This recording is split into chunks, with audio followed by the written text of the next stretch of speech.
Hey everyone, Rob West here. You've heard me talk about faith and finances for years, and a common question I get is, how can I align my faith values with my banking decisions? Well, we recommend our friends at Christian Community Credit Union who've been serving Christians for over 67 years. Visit joinchristiancommunity.com to learn more. That's joinchristiancommunity.com. Membership eligibility required. Accounts are privately insured up to $250,000 by American Share Insurance. This institution is not federally insured.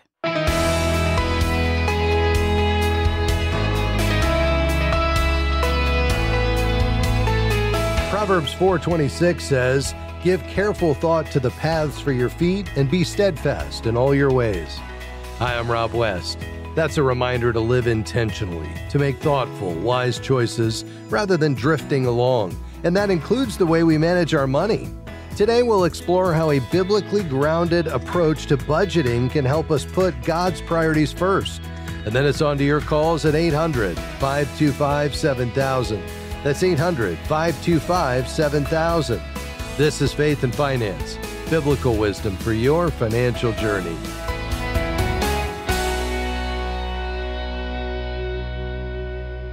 Well, our friend Matt Bell recently wrote a thought-provoking article contrasting the world's typical approach to budgeting with a perspective shaped by biblical values. You'll find a link in today's show notes, but I'll share some highlights with you now.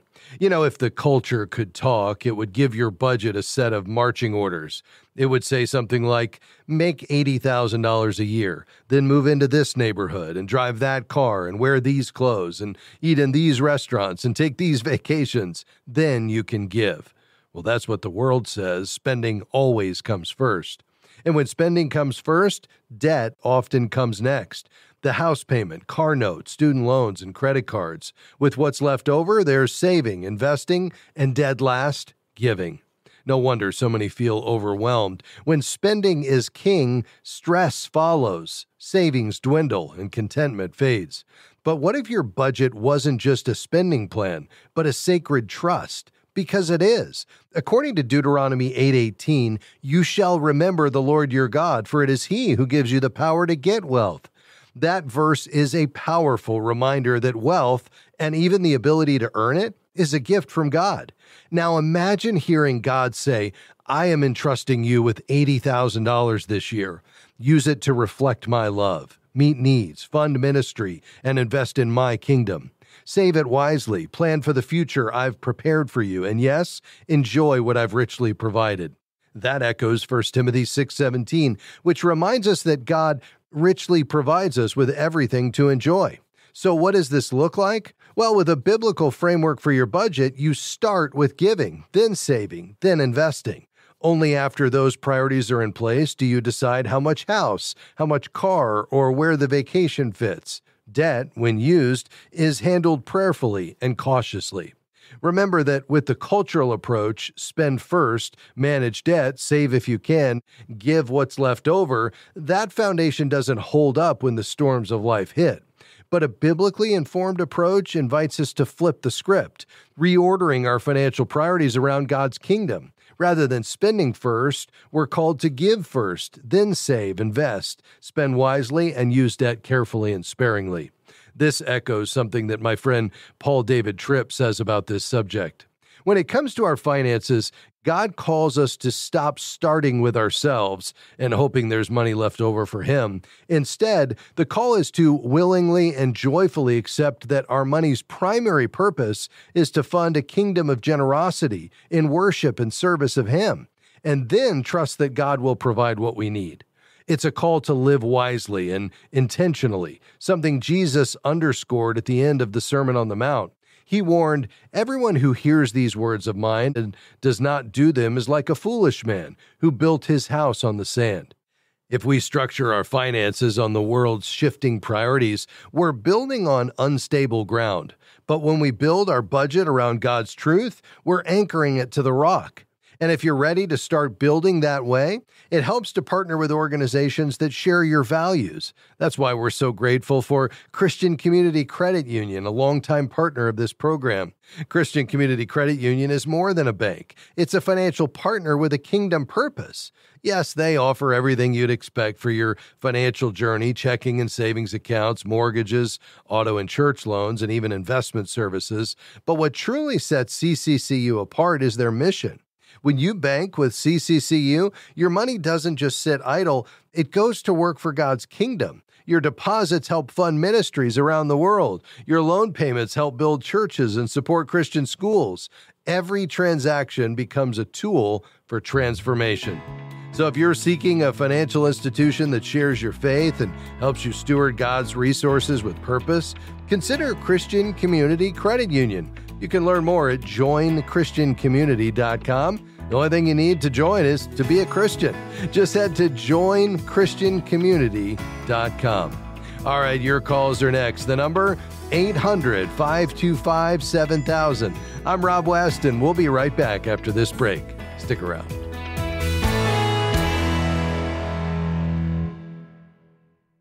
FaithFi is grateful for support from One Ascent. One Ascent believes that your values inspire why you invest and how they can inspire how you invest. One Ascent's goal is to provide solutions designed for every need and invest in businesses that bless the people and places God has made. They want to help investors do well by doing good, to explore a new way of investing that aligns with your values. More information is available at oneascent.com and by clicking Analyze My Investments. Have you ever wondered where your money goes when you deposit it in a bank? Christian Community Credit Union believes in helping advance God's kingdom through everyday financial transactions. For over 67 years, they have provided values-aligned banking solutions to thousands of Christians and ministries. Consider Christian Community Credit Union as your banking institution by visiting joinchristiancommunity.com. Membership eligibility required. Each account is insured up to $250,000. This institution is not federally insured.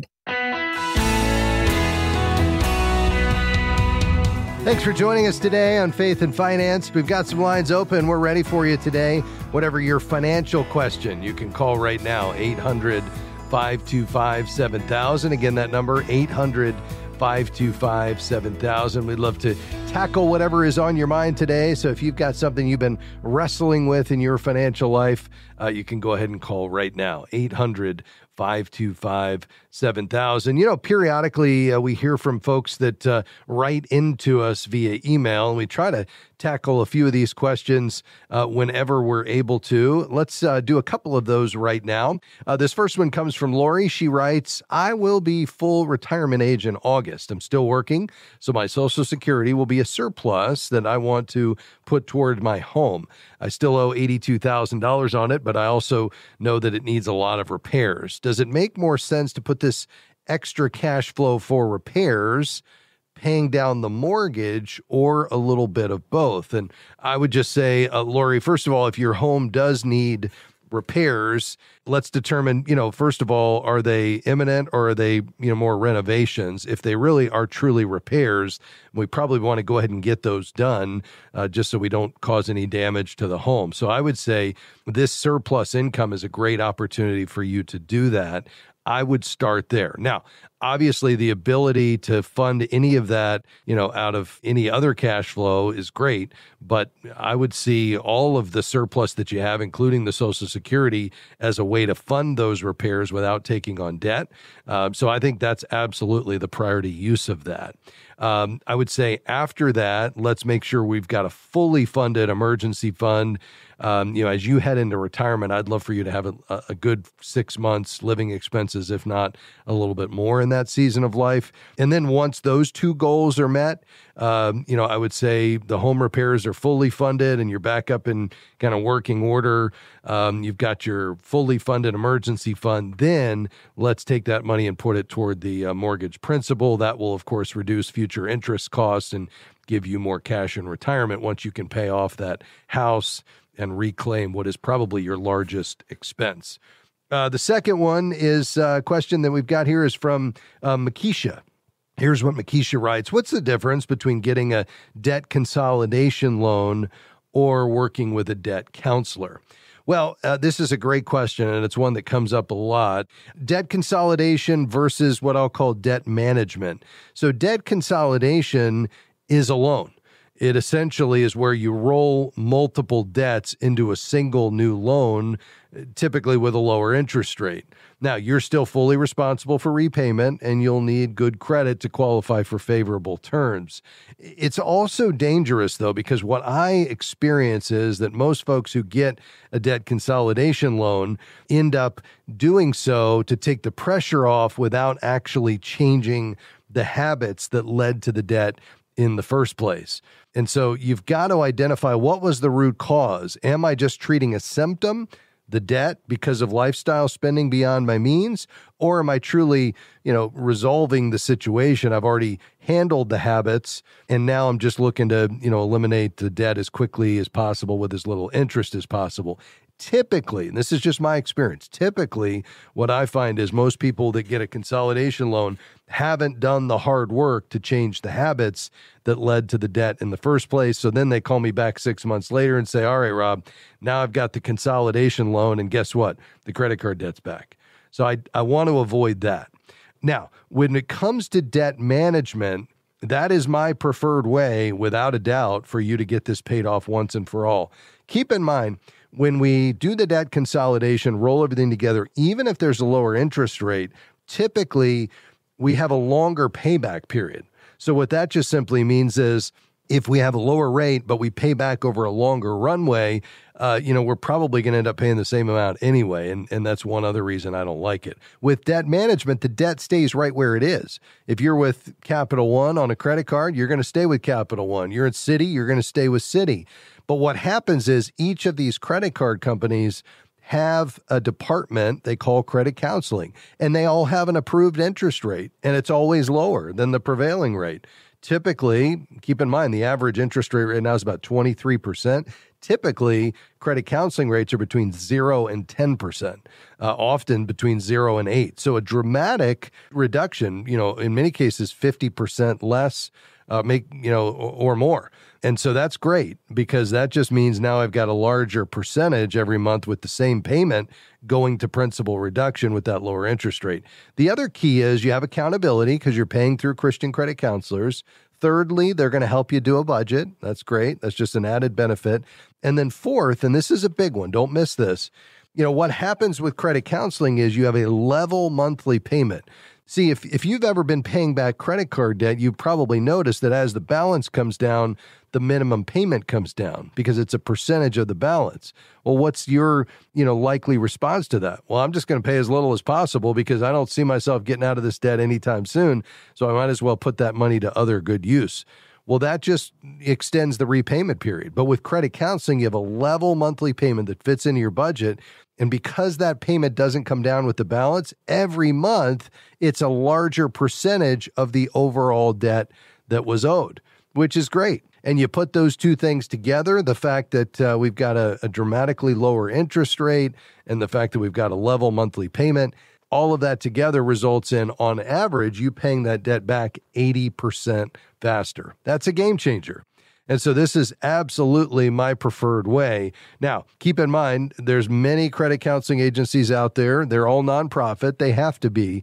But the one that we've worked with for a long, long time, and they've worked with literally thousands of our listeners, is Christian Credit Counselors. You'll find them on the web at christiancreditcounselors.org. So, Makisha, long answer to a short question, but I would stay away from debt consolidation. I would absolutely do debt management, or what's called credit counseling, and I would use Christian credit counselors. Now, let me take just a moment and mention one other option that I don't like, but folks will often use, and it's not debt consolidation, it's not debt management, it's a third option that's called debt settlement. Now, here's what happens there.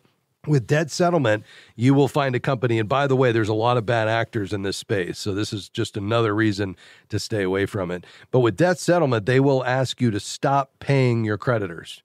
I know. It's crazy.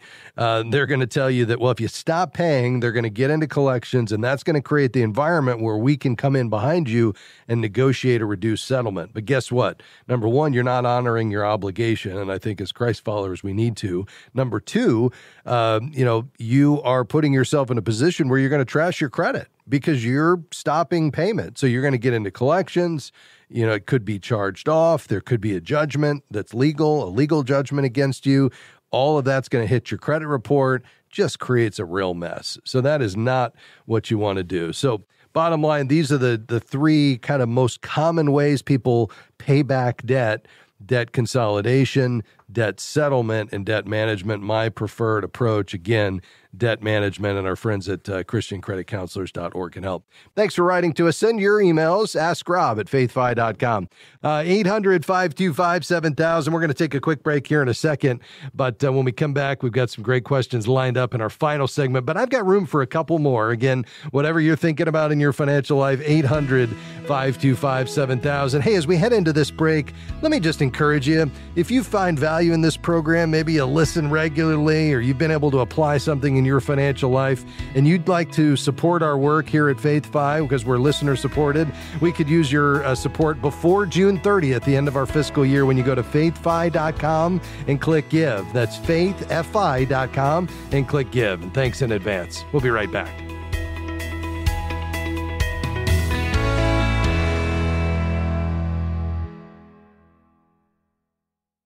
Imagine having biblical financial wisdom delivered to your inbox every week, helping you integrate your faith and financial decisions for the glory of God. At faithfi.com, you can join a community of over 70,000 people who are already receiving our weekly wisdom email, filled with articles, videos, podcasts, and exclusive offers on resources that will deepen your understanding of biblical stewardship. Start your journey today by creating your FaithFi account at faithfi.com. Just click Sign Up. We're grateful for support from Eventide Investments on the Faith and Finance program. Eventide's approach to values-based investing is grounded in the belief that humankind was created in the image of God, with intrinsic dignity, value, and worth. Eventide calls this investing that makes the world rejoice. More information is available at eventideinvestments.com. That's eventideinvestments.com.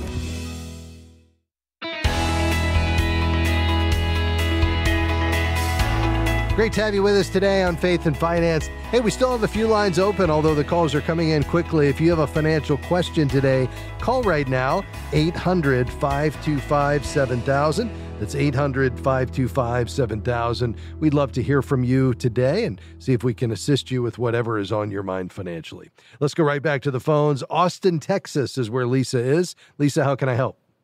Yes, I just wanted general information about universal index life insurance. It kind of seems too good to be true. Like I've heard that you put money in and it always increases, but you never lose money out of there. Mm-hmm. Yeah. In case with the stocks, and it sounds too good to be true. Yeah.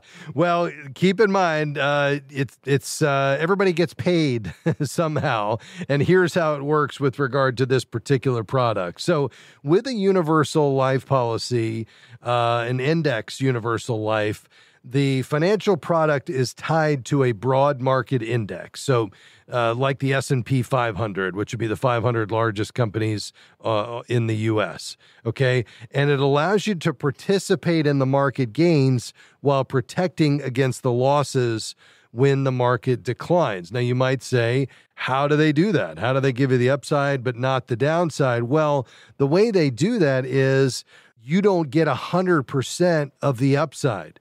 So, when the market's up 23%, you might get the first 10% of that, and they're going to keep the rest. And by keeping, the upside for themselves beyond what's called the participation rate, which is the portion you get, that's how they pay the bills. And so, in exchange for that, they're going to give you downside protection. So if the index falls, let's say it's down 10%, you don't lose any principal. Your account stays flat, or it may earn a guaranteed minimum, but they're going to do that by not giving you 100% of the upside. And then they use some sophisticated strategies to protect themselves, things like options and, various other things that are somewhat sophisticated to kind of limit their risk. Now, here's the problem with that is, when you look at the average stock market returns and you see that, okay, the S&P 500 has done, an average of 9% over the last 70 years per year. Well, when you dig into that number, what you will find is that in large part, the way that the stock market was able to average those annual returns is because there was some years where the market was up dramatically, and that helps to offset the down years and the flat years, and that's how you get those nice returns. The problem is with these products, because you're only getting participation in a portion of the upside, maybe it's 80%, and you're giving up the rest, well, you're not going to get those average annual returns because you're going to miss out on those dramatic up years. And, the last 2 years are a great example of this. Even though this year has been a challenge, the last 2 years, the market's been up more than 20% per year the last 2 years. Well, indexed universal life products haven't gotten that because they didn't participate in 100%. Does that make sense? I think it does. Yeah. I think it does. So essentially, to just kind of boil it down, they're going to tie your returns to a market index, and you're going to have a participation rate, which means you get to participate in only a portion of the upside. And when the market's up more than that, they're going to keep it and pay their bills and make their profit. And when the market's down, they're going to limit their risk through options trading and other tools. So at the end of the day, if you're looking for peace of mind and safety, well, this could be an option for you. But for me, I'd rather you get the full upside and limit your risk through diversification and the right investment strategy and not be dependent upon some of the complexities of an insurance product where you can't get access to all of your money because you have penalties and, things like that. But if safety and peace of mind is really at the top of the list in your priorities, well, then products like this could be helpful. I would go through an advisor, though, who can show you, several different indexed annuities because they're not all created equal, rather than just going to one life insurance salesperson who's going to sell you one product and one product only, if that makes sense. Oh, yes, it does. Great information. You've answered my question. Thank you so much. You're welcome, Lisa. Listen, there are a bunch of CKAs there in Austin, and if you want to find one to talk through this, just go to faithfi.com. Let's go to Cleveland. Hi, Forrest. How can I help? Hi. I have a colleague, and thank you for taking my call. Sure. I have a colleague who's just graduated from college, working for a company. He's got something like $12,000 in debt, and I'm trying to figure out the best way to advise him on how to deal with his debt. Like I said, he's got $12,000 in debt from school, which isn't terrible. He's already saved up like $10,000. He's living at home. He has no expenses. I think he should just pay this loan off now before it starts gaining much in the way of interest. Where he's right now, he's thinking that he wants to just, say, put $1,000 down and then just start paying it off over time. And I need advice on how to advise him on what really the best method would be for him to, to save the most money and get out of debt as fast as possible. Yeah. Does that make sense? Well, I would agree with you. I mean, I'll assume that it's the typical federal student loan interest rate of somewhere around 7%, which is pretty common. It could be somewhere between 5 and 7%, which is, typical over the past decade. It's probably got the standard 10-year replacement. He has the ability now to cover a substantial portion of this debt with the deferment ending. Once that deferment ends, the interest will accrue, if not already. So I would say first priority is to make sure he has a good emergency fund in place of, let's say, somewhere between 3 and 6 months expenses. And then if he has a retirement plan at work, maybe he's started a job that offers a 401k and they do some matching, I would take advantage of that as well, because that's free money. And then if he has any high interest credit card debt, that would be a priority to me. But beyond that, I would say absolutely go for paying this off just as quickly as he can. Maybe the only other exception to that would be if he qualified for the student loan forgiveness program. He could wait that out, but most people don't. And if he doesn't, I say beyond high interest debt and an emergency fund and matching plans, let's get it paid off. Well, folks, that's why we do what we do here on the program each day. This is important stuff, not because I have a lot of brilliant ideas, but because God's Word does, and you and I have been tasked with a really important job, responsibility, and that is to manage or steward the King of Kings resources. Let's get that right. Let's do that together, and we gather together each day on this program to do that because we know it doesn't belong to us, it belongs to Him, and our goal is faithfulness, long obedience in the same direction in every area of life, but also certainly that includes this area of money management. Hey, if you'd like to support our work here, it'd be a real blessing if you became a Faith Fi partner. Those are those that come alongside us every month, $35 or more. It's huge. If you've found benefit in this ministry and this program, becoming a partner would be a real blessing to us. faithfi.com, click Give. We'll send you pre-release copies of studies and devotionals and our new quarterly publication, Faithful Steward. Thanks to Devin, Sandy, and Jim, and everybody here at Faith Fi. We'll see you tomorrow. Faith and Finance is provided by Faith Fi and listeners like you.